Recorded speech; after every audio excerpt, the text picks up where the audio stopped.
BFM Business, le focus de Tech & Co. Et le focus ce soir sur les marques qui vont s'emparer bientôt, si ce n'est pas déjà fait, du big data, le traitement des données ou de l'intelligence artificielle. Certains l'appellent comme cela. On est ce soir avec Anne Desmaîtres, présidente de Brand & Consumer Technology. Bonsoir Anne. Bonsoir. Bienvenue sur BFM Business. Taoufik Amri aussi revient nous voir. Vous étiez déjà venu dans la précédente saison, data scientist. Vous êtes très recherché. Enfin, vous en particulier, vous en général. Oui. Voilà, les data scientists en particulier. Je ne sais pas si vous aussi, mais c'est tout le mal que je vous souhaite. Chez Kérus, donc cabinet, comment présenter Kérus? Innovation et transformation digitale. Voilà, donc je me dis que vous êtes plusieurs data scientists aussi chez Kérus. On est plusieurs, mais on a des secteurs qui nous sont déterminés. En ce qui me concerne, c'est Capital Market, donc Kérus Capital Market, qui est l'entité destinée aux acteurs de la finance. Bon, et ce soir avec nous aussi le fondateur de la startup Snips, avec nous Rand Indy. Rand, bonsoir. Bonsoir. Comment définir Snips, là, votre entreprise? Vous avez fondé il n'y a pas très longtemps, vous êtes jeune, vous avez 30 ans de mémoire? 30 ans. Voilà. Nous, on s'intéresse à l'intelligence artificielle et en particulier à en mettre une dans tous les objets connectés. Bon. Et évidemment, vous avez un regard sur notre sujet ce soir, hein, les marques, le big data. On en est où là? Sûrement à l'an 0, l'an 1, quoi.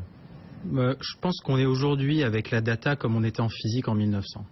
Donc toutes les découvertes restent à être faites, mais on a un petit peu, je pense qu'on a découvert l'atome. Voilà. Il manque les théories en fait qui vont avec. Bon, vous chez Brand & Consumer Technology, Anne, comment vous appréhendez cela et qu'est-ce que vous conseillez à vos clients qui sont dans un spectre très large, hein? Ça peut être la presse, voilà, les distributeurs, absolument, beaucoup de monde. Absolument. C'est un sujet qui est lourd à traiter puisque en fait tout le monde aujourd'hui veut pouvoir traiter la donnée pour pouvoir en faire quelque chose de business oriented. Et c'est un sujet lourd en technologie et lourd en rapport avec le consommateur. Ça coûte cher de raffiner toutes ces données ou c'est un investissement? Il faut voir. Si en fait on veut vraiment aborder le sujet d'un point de vue technologique, oui. Aujourd'hui, les 3/4 des clients vont avoir plusieurs bases. Un consommateur va se retrouver dans plusieurs bases identifiées. Il va se retrouver donc sous une certaine pression marketing. Il faudrait déjà commencer, par exemple, par constituer des bases centrales, uniques. C'est un certain investissement, mais pas simplement financier. C'est un investissement de conduite de changement. Et vous les sentez prêts, là, tous vos clients, ou il y a encore beaucoup d'évangélisation? Non, il y a un gros travail à faire. La question est posée, tout le monde en a conscience. Il y a une difficulté pour l'aborder.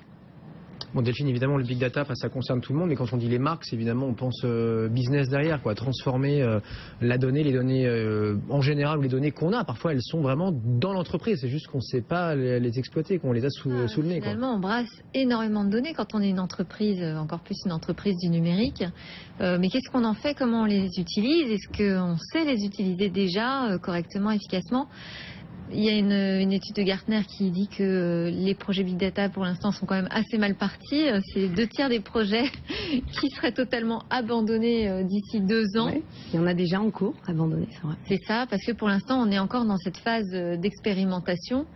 Et Gartner propose 4 bonnes pratiques et effectivement il parle d'un problème de culture d'entreprise. Il faut déjà qu'en interne on soit convaincu par le projet, de l'utilisation qui va en être faite. Quels sont les conseils que vous donnez, vous, à vos clients? Alors, d'un point de vue, déjà je pense qu'il est important de comprendre ce que veut dire le big data. Donc je ne vais pas faire un cours théorique ici, mais tout le monde s'entend au moins à parler de ce que l'on appelle les 3V. Il y a plus de 3V. Dans les 3V, on a le volume. Donc le big data, c'est très gros. On a la variété. Donc il y a beaucoup ça peut être de la variété de format, donc de l'image ou du texte, mais aussi de contenu. Et puis ensuite, ce qu'on appelle la vélocité, c'est-à-dire les flux qui arrivent en très très grande quantité. Donc le premier sujet, c'est de comprendre ce que c'est. Après, c'est de décider comment on veut l'utiliser pour en faire quoi. Donc, il y a une difficulté dans le fait que ce sont des données structurées et non structurées.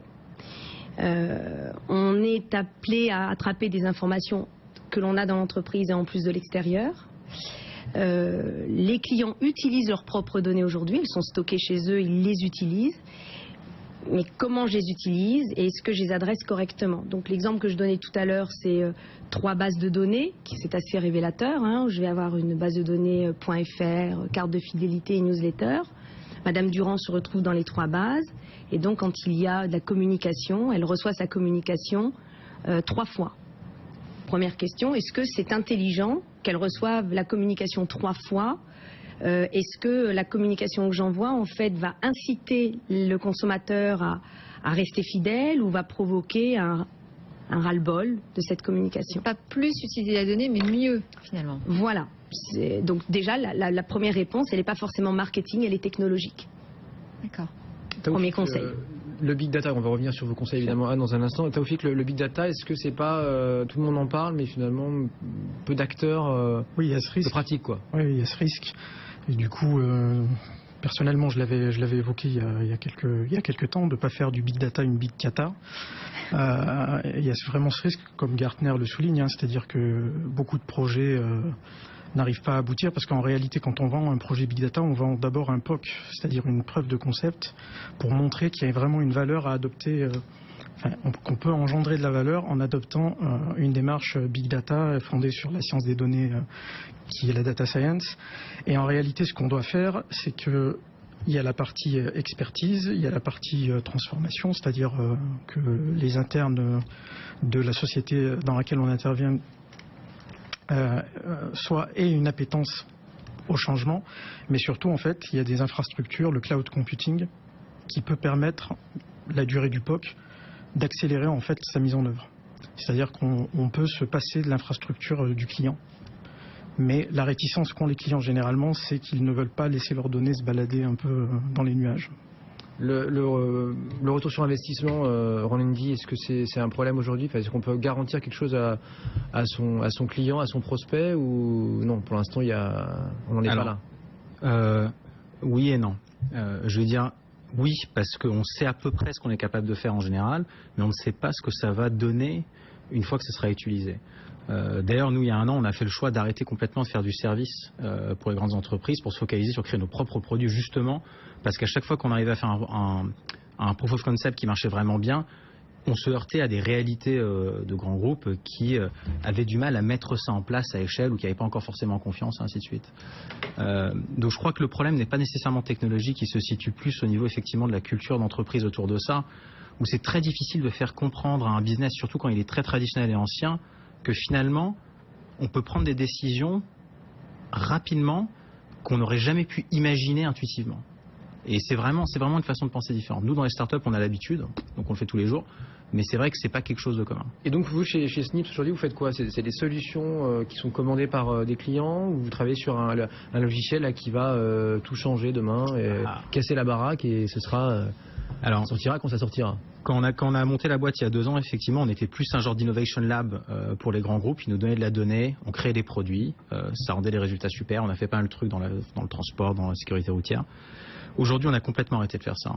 On n'a plus de clients et on est en train de développer des produits qu'on va directement distribuer aux consommateurs avec pour but de rendre leur smartphone intelligent. Donc je prends mon téléphone, je sais ce que je veux faire avec, et si mon téléphone savait aussi déjà ce que je voulais faire avec, il me proposait des raccourcis pour que je n'ai pas besoin d'aller ouvrir 4 applis à chaque fois que j'ai besoin de faire quelque chose. Donc vous allez vous adresser directement aux consommateurs là. Ouais, c'est de B2B à B2C. C'est un sacré changement de culture, même si pour une start-up le switch parfois peut être rapide, mais bon. Pas tout à fait, parce que finalement même en B2B, ce qu'on crée à la fin c'était les produits B2C pour les grands groupes. Donc oui, ça a toujours été dans notre ADN, un consommateur au bout, mais exactement. L'approche est différente. Le design intelligence artificielle, ça a vraiment toujours été là. Delphine? Mais du coup, vous vous confrontez à Apple, Google, qui font déjà beaucoup d'intelligence artificielle et ont pour objectif de rendre nos smartphones proactifs et à l'écoute de nos habitudes. Ah oui, on fait exactement la même chose. Hein. Ah oui. Mais c'est bien. Non, parce que si Apple et Google, qui sont les 2 fabricants de systèmes d'exploitation, ont décidé que c'était ça qui était important, c'est que clairement, il y a une opportunité. Donc il y aura un S demain à GAFA. J'espère qu'il y aura juste un S tout court. Bon. Plus sérieusement, c'est tout de même quelque chose encore une fois, mais Anne Desmaîtres, vous êtes quoi? Vous êtes sur quelle approche? Vous visez le consommateur, les entreprises, ou carrément les deux à la fois là? Alors les deux, mon capitaine. D'accord. Donc la partie consommateur, puisqu'on va tenter de mettre les consommateurs en relation avec les marques, mais de façon avec beaucoup de sérénité. Donc, je vais me poser une petite question sur le plateau. Vous recevez de la publicité, je suppose, sur vos iPhones, donc je parle de la publicité digitale. je ne suis pas sur la publicité presse, télévision, radio ou presse écrite. Quand je pose la question, en règle générale, on me répond que c'est pas forcément super engageant de recevoir toute cette publicité. Donc, c'est bien de le critiquer. Parce que de quelle pub parlez-vous là? De ce qu'on appelle le display, la petite vidéo avant notre vidéo? Vous vous connectez sur Internet, vous voulez regarder quelque chose, vous avez une publicité qui vous arrive, vous recevez la publicité des promotions sur votre téléphone. En règle générale, c'est au moment où vous êtes en réunion, vous n'avez pas le temps de le traiter. Je suis pas sûre que vous alliez faire la liste de toutes les promos que vous avez reçues. Donc tous les canaux, là vous pensez à tous les canaux, mais on est sur la partie, vraiment sur la partie digitale. Voilà. Ouais. Donc, il s'avère qu'une fois qu'on a dit, bon, ça ennuie beaucoup de consommateurs, peut-être pas tous, mais beaucoup, les marques sont peut-être ennuyées parce qu'elles n'ont pas d'autres moyens d'occuper le terrain. Donc nous, on va aller vers des solutions technologiques qui rentrent dans les critères actuels de l'aide de vie aux consommateurs, donc des applications qui sont gratuites, rapides, évidemment, sur le web, et qui vont leur permettre de construire une relation particulière sur des sujets, soit du luxe, soit de la promo, avec les marques, sans être enfermés dans le rapport avec la marque qui est celle de la publicité. Donc on va créer cette nouvelle approche qui est assez disruptive en fait, puisque tout à l'heure Taoufik parlait de conduite du changement, j'en ai parlé avant, ça nécessite vraiment une conduite du changement du côté des marques. Je pense que le marché du consommateur est complètement prêt, vu comment on voit la réaction que nous avons devant nos applications par nos propres consommateurs, nos clients. Et l'explosion des adblocks.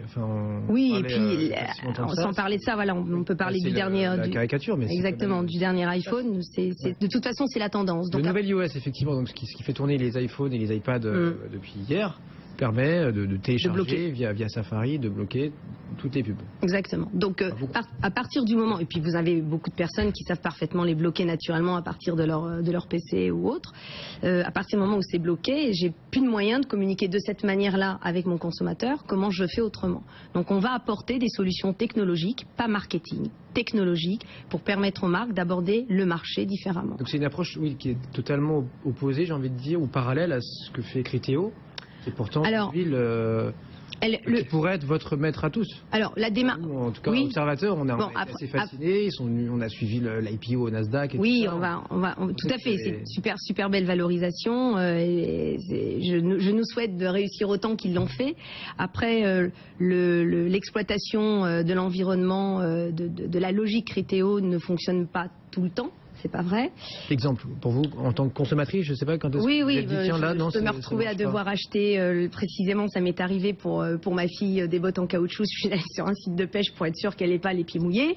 Donc j'étais très contente, tout allait bien, les pieds n'étaient pas mouillés, sauf que j'ai reçu pendant 15 jours de la pub sur des sites de pêche, donc le pantalon, la canne à pêche, les bottes, enfin tout ce qui convient, alors que j'ai jamais pêché de ma vie et que en fait ça m'intéresse pas du tout. Bon, donc voilà, ça c'est la limite du système.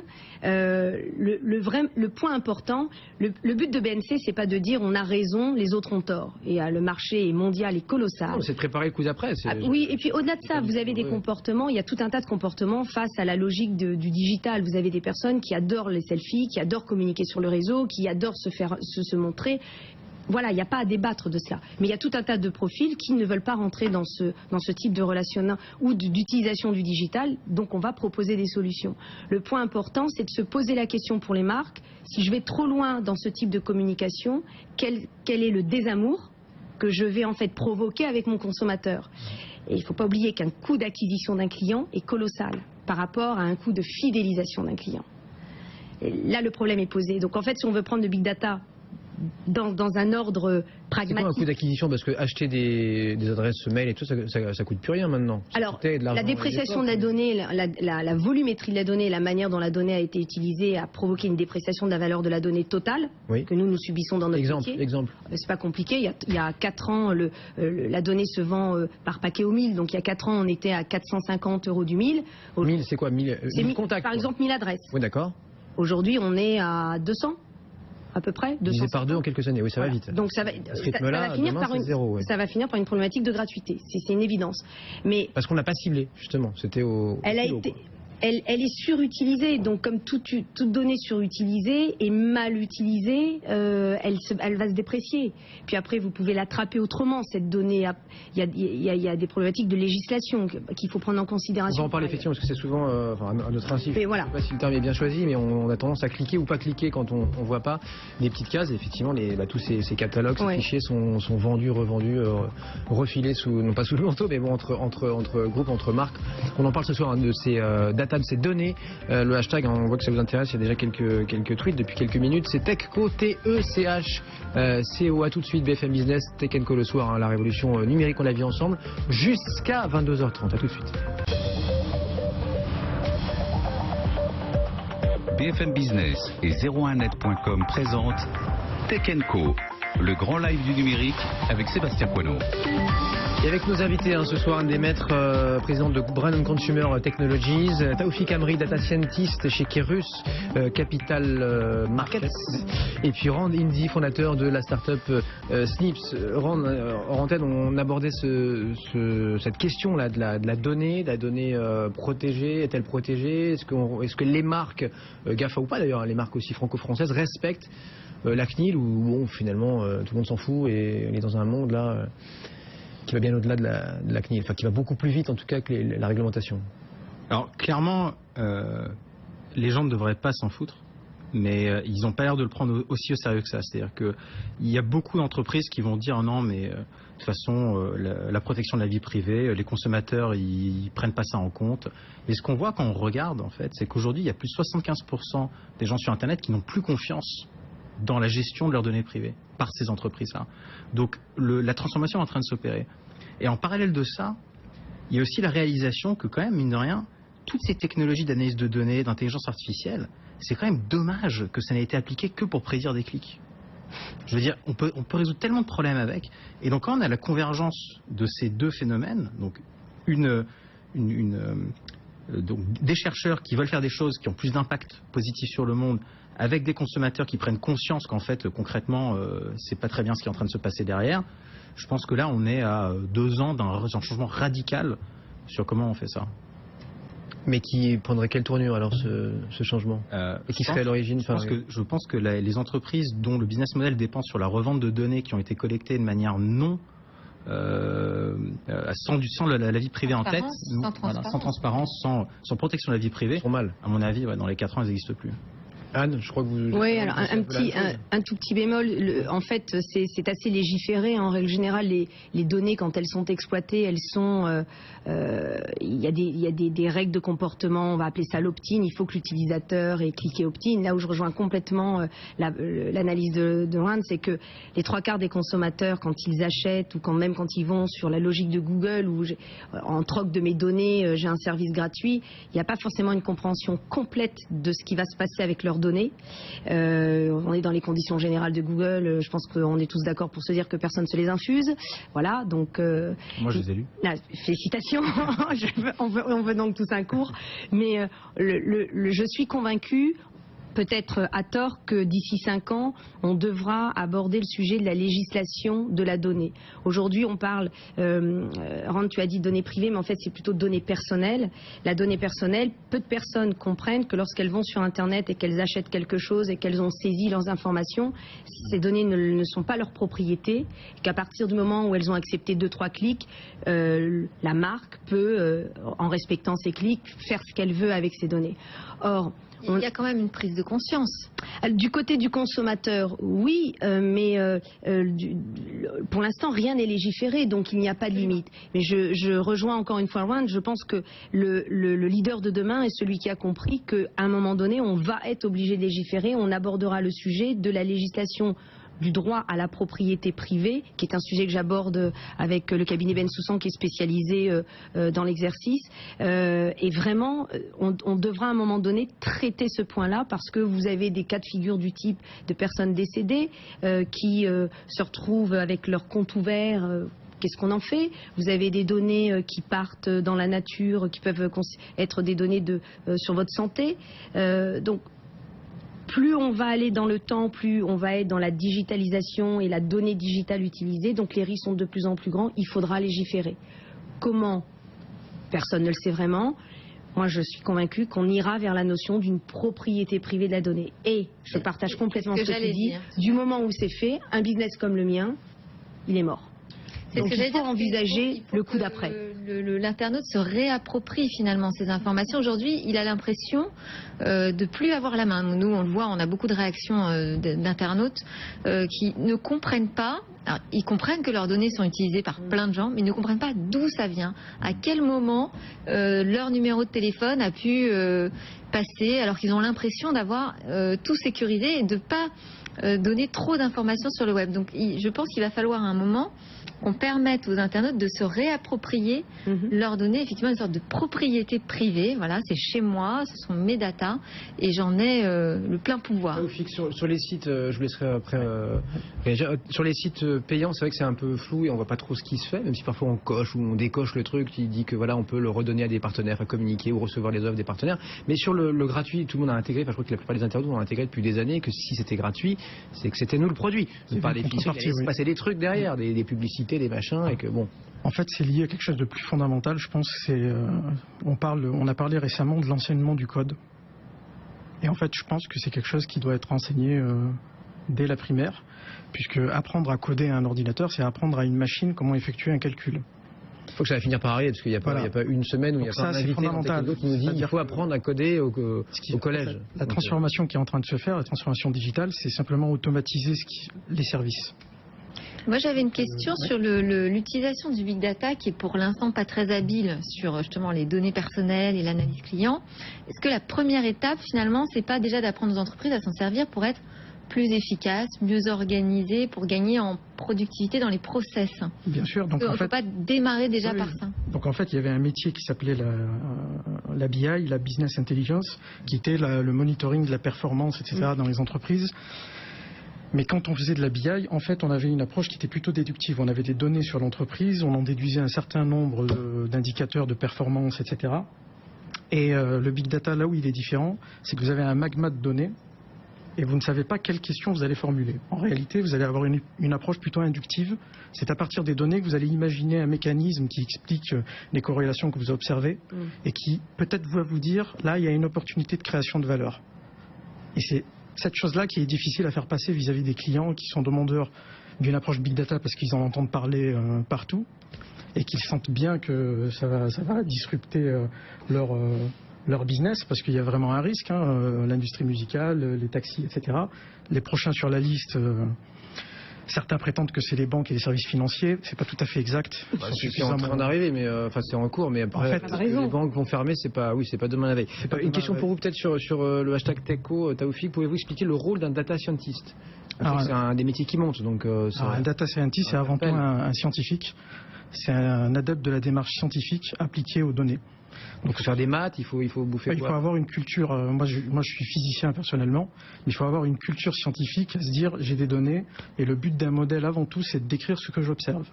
Et ça c'est une déformation professionnelle on va dire, mais la physique est la science prédictive la plus aboutie. Alors, il n'y a qu'à regarder tous les progrès de l'humanité, ça résulte essentiellement de la connaissance physique du monde. Et donc un data scientist, c'est avant tout un scientifique qui applique une démarche scientifique aux données pour répondre à une problématique business et essayer d'engendrer de la valeur. Bon, business, prédiction, big data, intelligence artificielle, on pourrait tout mettre dans le même sac. Il nous reste 5 minutes, on peut peut-être finir avec ça. En Indie, donc pour la startup Snips, l'intelligence artificielle, on voit que tout le monde s'excite aussi là-dessus. Et les GAFA en premier lieu, Facebook qui ouvre un centre à Paris. D'ailleurs, on était leur rendre visite il n'y a pas longtemps et tellement ils recrutent qu'ils vont devoir déménager parce que ce département prend de l'ampleur. Ils ont d'ailleurs recruté un Français, Yann LeCun, aux États-Unis, qui chapeaute tout cela. Mais il n'y a pas que Facebook, il y en a plein d'autres, Google évidemment. Comment on appréhende cela toujours avec notre thématique des marques et du business là? Alors en fait, peut-être déjà faut penser à ce que c'est que l'intelligence artificielle. Il y a cette conception fausse, majoritairement créée par les films américains, qu'une intelligence artificielle c'est un robot qui veut nous tuer. C'est faux. Une intelligence artificielle, c'est tout simplement un algorithme qui va donner un comportement autonome à ce qu'on appelle un agent artificiel. Que ce soit un robot ou un programme informatique, c'est pas important. Donc quand on prend cette définition-là, finalement, c'est un outil comme un autre. un outil qui est extrêmement puissant et dernièrement qui en plus de ça est doté d'une capacité de raisonnement, ce qui est quand même assez nouveau, mais qui néanmoins reste un outil. Donc quand on le voit comme un outil, finalement on peut peut-être l'appréhender en tant que marque ou autre comme une façon de décupler nos capacités d'exécution et d'analyse de justement toutes les données qu'on est en train de récupérer.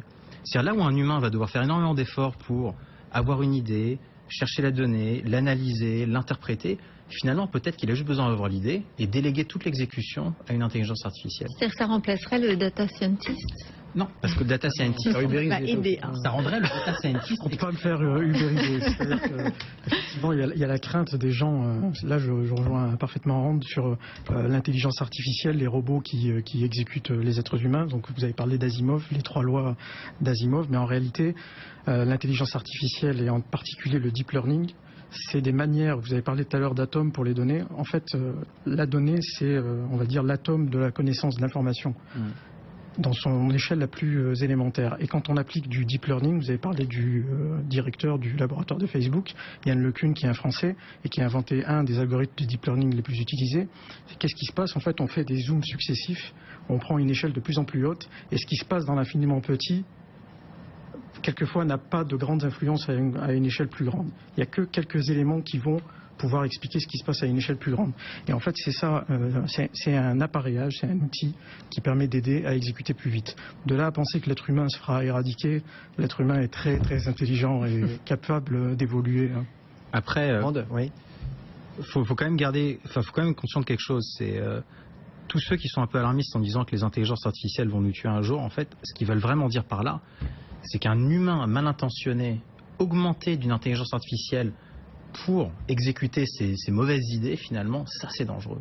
Et le vrai danger, à mon avis, à court terme, c'est surtout ça. Il faut juste faire attention que personne ne s'en serve pour des fins qui ne soient pas positives et bénéfiques. Y compris les marques qui... Les plus grands cerveaux, oui, après, Elon Musk et compagnie actuellement, hein. Quand il écrit dans c'est propre de mais c'est l'homme mal intentionné, augmenté par la machine, qui est le vrai danger aujourd'hui. Pas la machine en elle-même. Donc là, pour le coup, il n'y a rien de nouveau alors. Non. Enfin, peut-être que la techno fait que ça sera encore plus dangereux. Anne, si on revient juste à notre sujet là pour terminer, qui dans les marques globalement qui ne sont pas encore vos clients ou qui sont déjà chez vous, utilisent le mieux le big data et ont compris là sont en avance? Oui. Bon, déjà, je pense que l'industrie essaye d'y aller avec la démarche de construction vraiment efficace avec des conséquences positives au niveau du business, mais il y a vraiment un travail à faire de conduite du changement qui peut aller sur un rapport d'inquiétude à la technologie par rapport à un poste que l'on occupe. Si je prends un nouveau logiciel, ça peut mettre en danger mon poste et donc à partir de là, je vais plutôt rester sur des repères plutôt anciens, avec des réflexes anciens. On peut avoir aussi une difficulté d'ordre organisationnel et vraiment politique d'entreprise où je suis habituée à dépenser mon budget d'une certaine manière. Et si je commence à raisonner avec une logique de big data plus efficace, plus centralisée, je dépense peut-être pas moins, mais je dépense différemment. Il y a encore beaucoup de freins. Voilà, il faut que j'apprenne à dépenser différemment. Bon. Rand, vous avez identifié vous des marques européennes ou américaines qui sont déjà bien positionnées là-dessus en tant qu'utilisatrices, hein, j'entends. Aux États-Unis, beaucoup. Ouais. Je pense qu'ils ont dans cette culture l'hyper-optimisation de tous leurs process. Donc le big data, on le voit depuis le début, ça a toujours été intégré. Par exemple, il y a l'exemple fameux un peu de Target qui a analysé toutes ces données de ses clients pour optimiser, qui a fini par arriver à prédire que quelqu'un était enceinte sans même qu'elle ait rentré aucune information, juste en regardant ses habitudes d'achat. Target, le distributeur qui s'est fait hacker aussi il y a quelques mois, hein. Enfin qui avait eu une partie de son fichier qui avait été... Ouais, ils sont tous fait hacker aux États-Unis. Oui. Voilà, donc il y en a en fait déjà qui font ça bien. Après, je pense qu'en France, effectivement, il nous manque encore un peu ce côté-là. Mais ça va La venir. CNIL, c'est un frein ou pas? Parce que le débat sur la donnée perso intéresser les gens. Suis-je propriétaire de mes données personnelles? Oui, c'est pas un frein, la CNIL, c'est une protection. Le sujet, si je suis une marque, la question qu'on peut se poser, après je peux toujours détourner, mais le fait de savoir que vous êtes propriétaire de 2 maisons, une maison de campagne, une maison à Paris, est-ce que ça vous aide, vous vendeur d'une marque de chaussures, est-ce que ça vous aide à mieux conseiller votre client qui rentre dans le magasin pour acheter une paire de chaussures? Peut-être que oui, mais franchement, au premier abord, pas forcément. Donc, jusqu'où je veux utiliser cette donnée personnelle par rapport à ce que je veux conseiller ou à la manière dont je veux conseiller ou accompagner mon client. Toute cette quête à la donnée absolue qui est intrusive, elle n'est pas nécessaire de cette manière-là pour bien faire mon travail. Donc, c'est ce point-là qu'il faut poser. Je pense qu'il faut aborder le sujet du big data par cette fenêtre-là. Et donc, à partir de là, on se met dans un certain rapport de rationalité par rapport à l'utilisation de la donnée. Le but, ce n'est pas d'embêter les gens, mais bien de les accompagner. Il y a tout un tas de données sur eux dont je n'ai pas besoin. Et puis après, je raisonne plutôt en statistiques et pas en individus. C'est beaucoup plus puissant en démarche. Merci à tous les 4, évidemment on en reparlera le soir sur BFM Business. Anne Demettre, CEO de Brand & Consumer Technology, était avec nous ce soir. Taoufik Amri, Data Scientist chez Kirus Capital Markets, et Rand Indy, fondateur de Snips. Delphine Sabatier, merci Delphine, 01net.com qui nous accompagne tous les soirs dans Tech & Co. À tout de suite.